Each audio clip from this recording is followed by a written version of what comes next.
Hey, leaders. I know a lot of y'all right now are frustrated and feeling unbalanced right now. And tonight, I want to get into and really dissect why you're feeling so frustrated right now, why you're feeling unbalanced right now. Because if we can get to the core of these truths, it's going to help you not excel only as a leader, but on a personal level to help you excel in all your relationships and everything else that you're doing in life. One of those things about leadership is that you have to hold people accountable.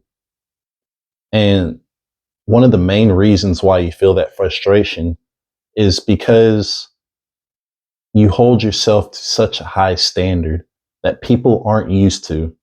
People aren't used to people. And I'm not talking to all leaders out there because all leaders don't hold themselves to a high accountability level. I'm talking about those real leaders out there, the ones that truly care about their work and the work that they put out. People oftentimes say, "Oh my God, they have these unrealistic expectations," but there's no such thing as unrealistic expectations unless you're just off the wall with it. Having a certain quality about how you do things is a lot different than having high expectations. And guess what, leaders, real leaders out there, you do have high expectations because as leaders, you're able to see the potential in things that other people can't see. You have a vision that others just don't have. And so a lot of these frustrations come from this accountability that you hold with people. And you have to realize some of these truths that people don't like to discipline themselves or keep themselves accountable. And so when you come and step into play and try to hold people accountable, of course you're going to get backlash. Of course they're going to say you're apprehensive. But the things that you need to remember when you're approaching others is that one, you're coming off respectful. Two, if it's within their duties, if there's in something that they can do, then you have every right as a leader to say, you know what? No, we're going to do it this way. And I'm going to hold you accountable for finishing it. And this is not just employment that I'm talking about. This is personally too.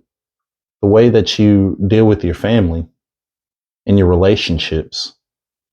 Sometimes people don't want to do those things that they know they need to be doing. But guess what?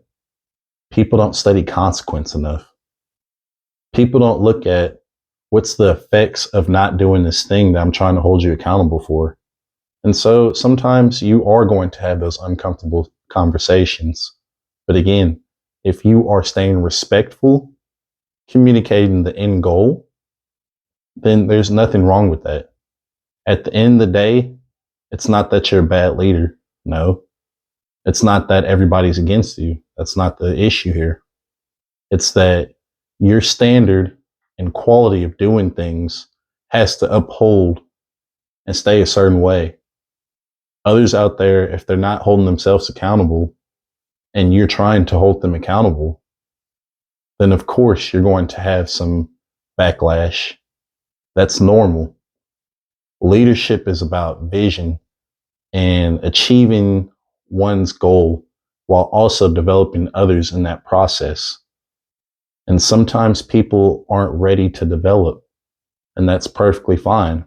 But in your leadership, which is going to help you stay balanced, if you are doing things and directing things in such a way that's going to help people grow and become leaders themselves, then stay on the course. Don't let up. But again, come with respect. You can still have empathy, but you know that if this line needs to be drawn right here, you're going to maintain that line no matter what. No matter what is going on, as a leader, you are going to achieve this goal. You are going to grow people in different capacities. But don't beat yourself up. Because when you start beating yourself up, when you start feeling like you're alone, it's okay. Leadership is lonely sometimes. When you're operating at such a high level and people don't understand why you have such a great work ethic, it can be lonely. But guess what? If you're a friend to all, you're an enemy to yourself. I'll repeat that again. If you're a friend to all, you're an enemy to yourself. You're not here for friends. You're here for that thing. You're here for growing people and building capacity levels. And the more that you get comfortable doing this, especially in a respectful way, a way just like I'm talking to you right now, then it's going to help you so much more. You're going to gain this peace that you've never felt before. And guess what? The right people are going to see you. Situations and circumstances are going to happen to you that's going to make you happier, healthier, more wealthier. But as a leader, hold that line. Continue to hold people accountable. You don't have to be a jerk in doing it. Do it in a respectful manner and allow yourself to continue to grow through these uncomfortable situations. Because through that, after you get on the other side of that, it's balance. Every mountain has a valley that you have to pass through. And so when you're looking to grow your leadership and become truly balanced, remember that you have to go through the valley before you reach the mountain. Keep growing, leaders.